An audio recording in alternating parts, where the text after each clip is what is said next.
अस्सलाम वालेकुम नाज़रीन इकराम, रोशनी लाइट चैनल में आप सबको खुशामदीद। कुर्रलिश उस्मान की किस्त नंबर 115 वंडरफुल किस्त तो थी ही, और पिछली 3 किस्तों के मुकाबले में अब आने वाली किस्त के ट्रेलर से जाहिर होता है कि वो वाकयात से भरपूर होगी। और आने वाली किस्त के वाकयात पर बात करने के साथ साथ आप लोग जानेंगे माइकल कोसेस के किरदार की कुर्रलिश उस्मान में एंट्री के बारे में, जिसके बारे में फाइनल हो गया है कि वो इस सीजन में आएंगे या नहीं।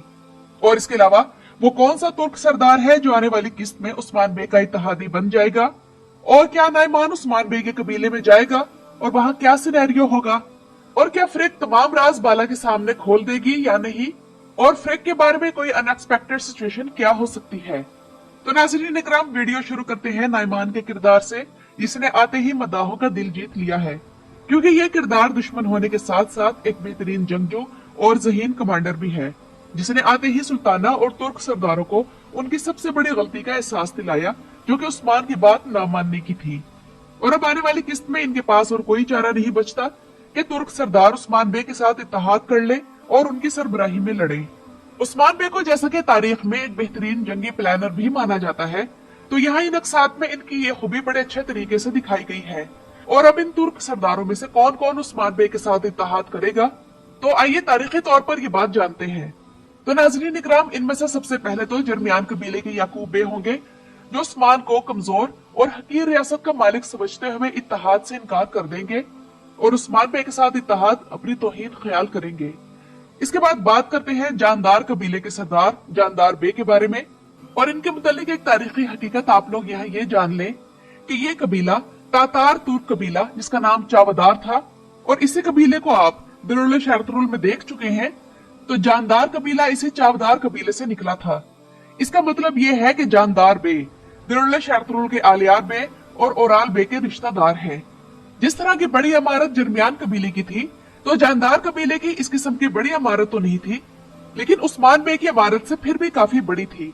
तारीख के मुताबिक इनका भी उस्मान गाजी के साथ इत्तेहाद नहीं हुआ था, लेकिन चूंकि ये ड्रामा है और मर्जी भी महमद बोजदैक की चलेगी, तो वो इस बारे में क्या दिखाते हैं, इस बारे में अभी तक सस्पेंस बाकी है।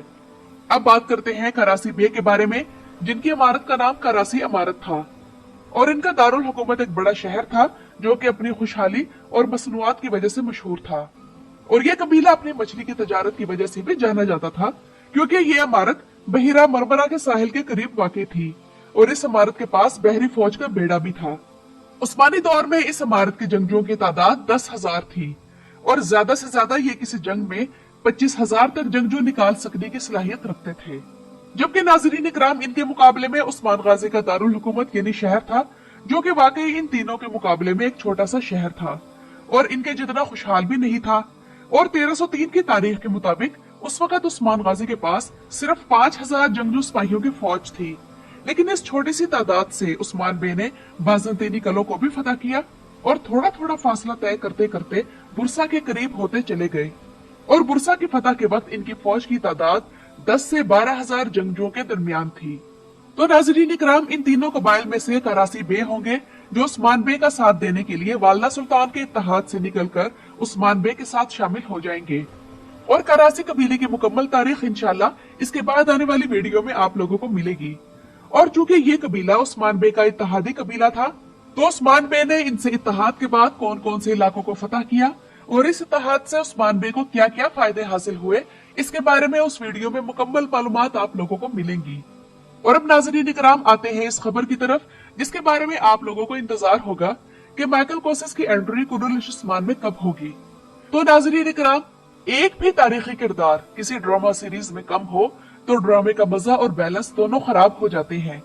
और पिछले चंद हफ्तों से सरहाद किलिच की कुर्रलिश उस्मान में वापसी की खबर या अफवाह कह लें, वो हम सुन रहे थे, लेकिन कल एक ऐसी खबर आई जिससे ये अफवाह दम तोड़ गई। और खबर दी है ये मशहूर तुर्क जर्नलिस्ट बरसन आल्तुनताश ने, जिनकी दी गई खबरें अक्सर दुरुस्त निकलती हैं, और कुर्रलिश उस्मान पर वीडियो बनाने वाले हम जैसे यूट्यूबर्स के लिए वो खबरों का काफी बड़ा सोर्स है। तो नाज़रीन इकराम, खबर ये है कि सरहाद किलिच कुर्रलिश उस्मान में अब नहीं आ रहे, क्योंकि वो एक नई ड्रामा सीरीज ज्वाइन कर रहे हैं, और ये कंफर्म खबर है। वो एक टीवी सीरीज है जिसका नाम तेतिक चिनिन ओगलू है। तो इस ड्रामा सीरीज में वो कास्ट कर लिए गए हैं और अब ऑफिशियली वो कुर्रलिश उस्मान से अलग हो गई है। बहरहाल दुख तो हुआ है कि इतना अहम तारीखी किरदार कुर्रलिश उस्मान से निकल गया, और अब उस्मान गाजी की फैमिली और तुर्क सरदारों को निकाल कर समझ लें कि तमाम कास्ट ही फर्जी किरदारों पर मुश्तमिल है। और पिछली किस्त में फ्रिक बाला के कब्जे में आ चुकी है और सवाल ये है कि क्या बाला और मलहोन इससे सच उगलवाने में कामयाब हो जाएंगे या नहीं। तो नाजरीन इकराम, ऐसा इसी सूरत में मुमकिन है अगर इस्मा के जरिए फ्रिक को काई कबीले से फरार करवाने की कोशिश ना हो। लेकिन मुझे यही लगता है कि फ्रिक की जुबान खुलेगी तो बेंगे खातून को भी डर होगा कि वो भी पकड़ी जाएगी और उसकी हरकतें भी सामने आ जाएंगी, इसलिए फ्रिक को फरार करवाने की कोशिश होगी और शायद इस बार इस्मा पकड़ी जाएगी अगर डायरेक्टर का कहानी लंबी करने का इरादा ना हुआ। और बेंगे खातून की सारी बुरी हरकतें एक तरफ और जो इसने अलाउद्दीन पर गलत इल्जाम लगाया वो जुर्म एक तरफ। और जिस तरह सीजन के शुरू में ओरहान और अलाउद्दीन के दरमियान थोड़ा सा हसद आना शुरू हुआ था, तो मुझे लगा था कि ये तमाम सीजन दोनों भाइयों के आपस के कश्मकश में ही इस तरह गुजरेगा जिस तरह एर्तुगरुल और गुंदुकतू या उस्मान या साउची की आपस की लड़ाइयों में गुजरा था। लेकिन नाजरीन इकराम, अच्छा हुआ कि ऐसा नहीं हुआ और इसमें बड़ा किरदार शेख हैदर अली का था। और वैसे भी बच्चे मासूम होते हैं तो इसीलिए जरा सा समझाने से इनके दिल साफ हो गए। इसलिए नाजरीन इकराम, बच्चों की बचपन ही से तरबियत जरूरी होती है और ये बात बिल्कुल गलत है कि बच्चे अगर कोई गलत काम करे तो बड़े होकर खुद ही ठीक हो जाएंगे। ऐसा नहीं होता, बल्कि तब तक गलत आदतें पुरानी, गहरी और मजबूत हो जाती हैं। तो इसलिए इन भाइयों का आपस का ताल्लुक उस्मान और गुंदूस जैसा साबित हुआ, जो कि अच्छी बात है। और इस बार आने वाली किस्त में उस्मान और नाइमान का टाकरा होगा और अब की बार उस्मान बे बड़े अरसे बाद जेबे या समागाल जैसे स्टूपिड मंगोल के सामने नहीं, बल्कि एक ज़हीन जंगजू और कमांडर के सामने होंगे।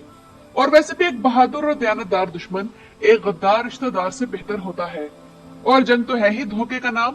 जबकि तारीखी किताबें मंगोलों की सरबरियत से भरी पड़ी है, तो नाइमान बजाहिर एक तरह से सल्जूकी सल्तनत के खिलाफ इस शुरू ना होने वाली जंग का फातेह बन चुका है। और लाजमन स्टोरी राइटर्स ने एक ऐसा सिनेरियो तैयार कर रखा होगा जिसमें उस्मान नाइमान को कन्विंस कर लेगा और वो काई कबीले पर हमला ना करे, लेकिन सल्जूकी सल्तनत पर इसका गजब बरसेगा और यूं सल्जूकी सल्तनत का खात्मा होगा। और नाज़रीन इकराम, क्या आप लोगों का ख्याल नहीं कि वाकयात को तेजी से बढ़ाना चाहिए? हम सारी जिंदगी काई कबीले में नहीं गुजार सकते। यानी कि आप लोग ये देखें कि इंसानों का तो रिजरेक्शन करीब आ गया है, लेकिन रिजरेक्शन उस्मान अभी तक उस्मान के काई कबीले से निकलने का इंतजार कर रहा है। और नाइमान इस सीजन में काफी हद तक नोयान से मिलता है, वो इस तरह कि जैसे नोयान ने एर्तुगरुल की जहानत और ताकत का अंदाजा लगा लिया था, इसी तरह नाइमान ने भी आते साथ ही वालदा सुल्ताना के सामने उस्मान की जहानत को ट्रिब्यूट पेश करके वालदा सुल्ताना को आग लगा दी थी।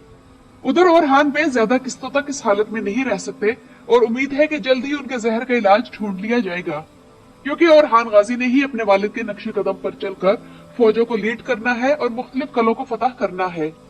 और नाज़रीन इकराम, मोरखीन लिखते हैं कि अगर ओरहान ना होता तो सल्तनत उस्मानिया वजूद में ना आती और ना ही हम उनके वालिद उस्मान और दादा एर्तुगरुल गाजी के बारे में जानते। तो नाज़रीन इकराम, ये तो थी मेरी आज की वीडियो। आप लोगों का आज की वीडियो के बारे में क्या ख्याल है, मुझे कमेंट्स में जरूर बताइएगा। आप लोगों का मेरी वीडियो देखने का शुक्रिया।